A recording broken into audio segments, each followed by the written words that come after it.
السلام علیکم ورحمۃ اللہ وبرکاتہ۔ امید کرتا ہوں سب خیر عافیت سے ہوں گے اور ایمان والی زندگی گزارے ہوں گے۔ آج کی جو ہماری سیرت نبی کی دوسری کلاس ہے اس میں ہم 100 اونٹوں کی قربانی کے بارے میں بات کریں گے۔ جیسے کہ ہم نے پیچھے جو چیپٹر 1 میں پڑھا تھا، اس میں جو حضرت عبدالمطلب تھے انہوں نے ایک اللہ تعالیٰ سے کیا کہتے ہیں کہ منت مانی تھی کہ میں جب یہ میرا کام پورا زمزم کی کھدائی والا تو میں قربانی دوں گا، ٹھیک ہے، تو اپنا بیٹا ذبح کروں گا۔ تو اس کے بارے میں یہ پھر آگے دوسرا چیپٹر ہے۔ عبدالمطلب کو یہ حکم دیا گیا کہ جب وہ اپنی منت بھول چکے تھے، ٹھیک ہے، پہلے خواب میں آیا کہ منت پوری کرو، انہوں نے ایک مینڈا ذبح کر کے غریبوں کو کھلا دیا۔ پھر خواب آیا کہ بڑی پیش کرو، پھر انہوں نے ایک بیل کو ذبح کر دیا۔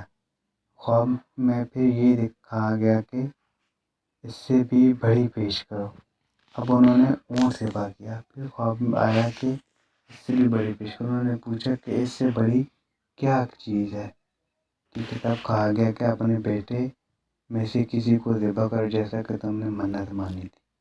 اب انہوں نے اپنی منت یاد آئی، اپنے بیٹوں کو جمع کیا، ان میں سے منت کا ذکر کیا، سب سر جھک گئے، کون خود کو ذبح کرواتا ہے۔ آخر عبداللہ بولے، ابا جان مجھے ذبح کر دیجیے، یہ سب سے چھوٹے تھے، سب سے خوبصورت تھے، سب کو زیادہ محبت بھی عبدالمطلب کو انہی سے تھی، لہذا انہوں نے قرآن دازی کرنے کا ارادہ کیا۔ تمام بیٹوں کا نام لکھ کر قرآن میں ڈالا، عبداللہ کا نام نکلا۔ اب انہوں نے چھری لی، عبداللہ کو بازو سے پکڑ کر انہیں ذبح کرنے کے لیے نیچے ڈال دیا۔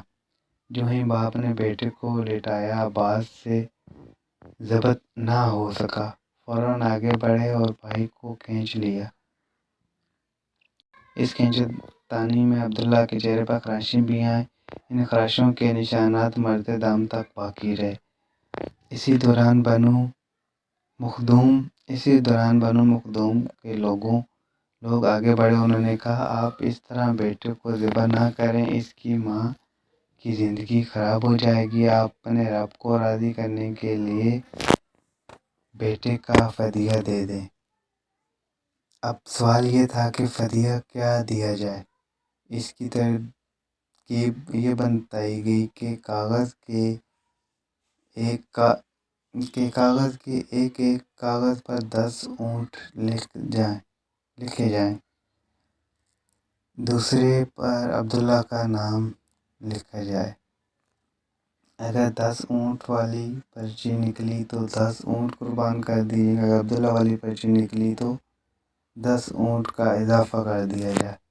پھر 20 اونٹ والی پرچی اور عبداللہ کا نام والی پرچی ڈالی جائے۔ اب اگر 20 اونٹ والی پرچی نکلی تو 20 اونٹ قربان کر دی جائیں، ورنہ 10 اونٹ اور بڑھا دیے جائیں۔ اسی طرح 10 کرتے اونٹ بڑھاتے جائیں گے۔ عبدالمطلب نے ایسا ہی کیا، 10 اونٹ بڑھاتے چلے گئے، ہر بار عبداللہ کا نام ہی نکلتا چلا گیا، یہاں تک کہ اونٹوں کی تعداد 100 تک پہنچ گئی۔ تب کہیں جا کر اونٹوں والی پرچی نکلی۔ اب اس طرح ان کی جان کے بدلے 100 اونٹ قربان کیے گئے۔ عبدالمطلب کو اب یہ پورا اطمینان ہو گیا کہ اللہ تعالیٰ نے عبداللہ کے بدلے میں 100 اونٹوں کی قربانی منظور کر لی ہے۔ انہوں نے کعبہ کے پاس 100 اونٹ قربان کیے اور کسی کو کھانے سے نہ روکا، سب انسانوں، جانوروں، پرندوں نے ان کو کھایا۔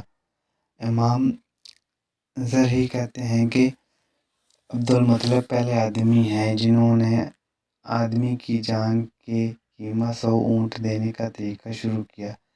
اس سے پہلے 10 اونٹ دیے جاتے تھے۔ اس کے بعد یہ طریقہ سارے عرب میں جاری ہو گیا، گویا قانون بن گیا کہ آدمی فدیہ 100 اونٹ ہے۔ نبی کریم صلی اللہ علیہ وسلم کے سامنے جب کوئی یہ ذکر آیا تو آپ صلی اللہ علیہ وسلم نے اس فدیہ کی تصدیق فرمائی،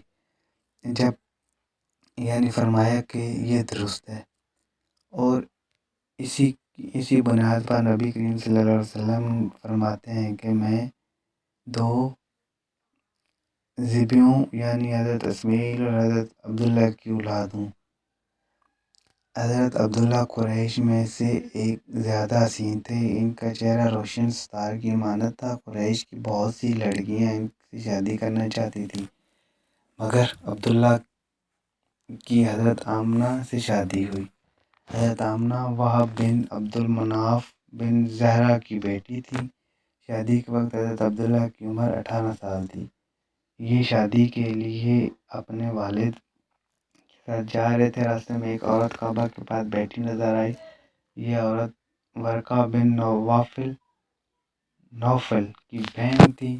ورقہ بن نوفل قریش کے ایک بڑے عالم تھے۔ ورقہ بن نوفل سے ان کی بہن نے سن رکھا تھا کہ اس کے وقت کے آخری نبی کا ظہور ہونے والا ہے۔ ان کی نشانیوں میں ایک نشانی یہ ہوگی کہ ان کے والد کے چہرے میں نبوت کا نور چمکتا ہوگا۔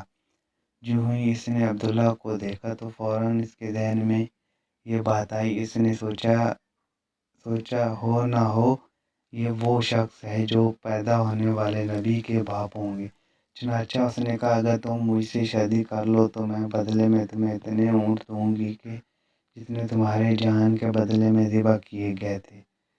اس پر انہوں نے جواب دیا میں اپنے باپ کے ساتھ ہوں، میں ان کی مرضی کے خلاف کچھ نہیں کر سکتا، نہ ان سے الگ ہو سکتا ہوں، اور میرے والد باعزت آدمی ہیں، اپنی قوم کے سردار ہیں۔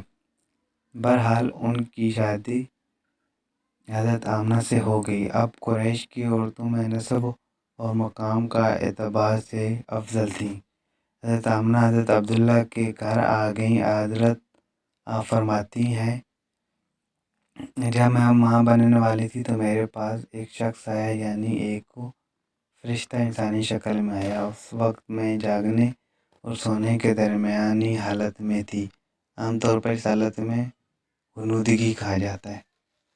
اس نے مجھ سے کہا کہ کیا تمہیں معلوم ہے کہ تم اس امت کی سردار اور نبی کی ماں بننے والی ہو؟ اس کے بعد پھر وہ اس وقت آیا جب نبی کریم صلی اللہ علیہ وسلم پیدا ہونے والے تھے۔ اس مرتبہ اس نے کہا جب تمہارے ہاں پیدائش ہو تو کہنا میں اس بچے کے لیے اللہ کی پناہ چاہتی ہوں، ہر حسد کرنے والے کی شر سے، برائی سے۔ پھر تم اس بچے کا نام محمد رکھنا، کیونکہ یہ ان کا نام تورات میں احمد ہے، اور زمین اور آسمان والے کی تعریف کرتے ہیں، جب کہ قرآن مجید میں ان کا نام محمد ہے اور قرآن ان کی کتاب ہے۔ روایت کے مطابق قریش نے ان سے یہ کہا کہ تم وقت کے سردار کی ماں بننے والی ہو، اس بچے کی نشانی یہ ہوگی کہ اس کے ساتھ ایک نور ظاہر ہوگا جس سے ملک شام بصرہ کے محلات بھر جائیں گے۔ جب وہ بچہ پیدا ہو جائے گا تو اس کا نام محمد رکھنا، کیونکہ تورات میں ان کا نام احمد ہے کہ آسمان اور زمین والوں کی تعریف کرتے ہیں، اور انجیل میں ان کا نام احمد ہے اور کہ آسمان اور زمین والے کی تعریف کرتے ہیں۔ قرآن مجید میں ان کا نام محمد ہے۔ حضرت عبداللہ کے چہرے پہ جو نور چمکتا تھا شادی کے بعد وہ آمنہ کے چہرے پہ بھی آ گیا تھا۔ امام ظاہری فرماتے ہیں کہ حاکم نے یہ روایت بیان کی ہے اور اس کو صحیح قرار دیا، اور صحابہ رضی اللہ عنہ نے حضور نبی کریم صلی اللہ علیہ وسلم سے عرض کیا اے اللہ کے رسول، ہمیں آپ کے بارے میں کچھ بتائیے۔ آپ صلی اللہ علیہ وسلم نے ارشاد فرمایا میں اپنے باپ ابراہیم کی دعا ہوں، اپنے بھائی عیسیٰ کی بشارت ہوں اور خوشخبری ہوں۔ جب میں اپنی والدہ کی شکم میں آیا تو انہوں نے دیکھا گویا ان میں سے ایک نور ظاہر ہوا ہے جس میں ملک شام میں بصرہ کے محلات روشن ہو گئے۔ حضرت آمنہ نے حضرت حلیمہ سعدیہ سے فرمایا کہ میرے بچے کی شان نرالی ہے، یہ میرے پیٹ میں تھے تو مجھے کوئی بوجھ اور تھکن محسوس نہیں ہوتی تھی۔ حضرت عیسیٰ وہ آخری پیغمبر ہیں جنہوں نے آپ صلی اللہ علیہ وسلم کی آمد کی خوشخبری سنائی۔ اس بشارت کا ذکر قرآن مجید میں ہے۔ سورہ صف میں اللہ تعالیٰ نے فرمایا، اور اسی طرح وہ وقت بھی قابل ذکر ہے جب عیسیٰ بن مریم نے فرمایا کہ اے بنی اسرائیل، میں تمہارے پاس اللہ کا بھیجا ہوا ہوں کہ مجھ سے پہلے تورات آ چکی ہے، میں اس کی تصدیق کرنے والا ہوں، اور میرے بعد ایک رسول آنے والا ہے، ان کا نام مبارک احمد ہوگا، میں ان کی بشارت دینے والا ہوں۔ اب چونکہ حضرت عیسیٰ یہ بشارت سنا چکے تھے، اس لیے ہر دور کے لوگ آپ صلی اللہ علیہ وسلم کی آمد کا بے چینی سے انتظار کر رہے تھے۔ ادھر آپ صلی اللہ علیہ وسلم آپ کی پیدائش سے پہلے ہی حضرت عبداللہ انتقال کر گئے۔ سابقہ کتب میں یہ نبوت کی ایک علامت بھی بتائی گئی تھی کہ آپ کے والد کا انتقال آپ کی ولادت سے پہلے ہو جائے گا۔ حضرت عبداللہ ایک تجارتی قافلے کے ساتھ تجارت کے لیے گئے تھے، اسی دوران بیمار ہو گئے اور کمزور ہو کر واپس لوٹے۔ قافلہ مدینہ منورہ سے گزرا تو حضرت عبداللہ اپنی ننھیال یعنی بنو نجار کے ہاں ٹھہرے۔ ان کی والدہ بنو نجار سے تھیں۔ آپ ایک ماہ تک بیمار رہے اور انتقال کر گئے، انہیں یہی دفن کر دیا گیا۔ تجارتی قافلہ جب حضرت عبداللہ کے بغیر مکہ مکرمہ پہنچے تو عبدالمطلب کو پتہ چلا کہ ان کے بیٹے عبداللہ بیمار ہو گئے ہیں اور مدینہ منورہ میں اپنی ننھیال میں ہیں، تو انہوں نے لانے کے لیے عبدالمطلب نے اپنے بیٹے زبیر کو بھیجا۔ جب وہاں یہ پہنچے تو عبدالمطلب کا انتقال ہو چکا تھا۔ مطلب یہ کہ آپ صلی اللہ علیہ وسلم اس دنیا میں اپنے والد کی وفات کے چند ماہ بعد تشریف لائے۔ اسی کے ساتھ ہمارا چیپٹر 3 کمپلیٹ ہوتا ہے۔ اجازت دیجیے، بہت سی دعاؤں میں یاد کیجیے۔ خدا حافظ۔ السلام علیکم ورحمۃ اللہ وبرکاتہ۔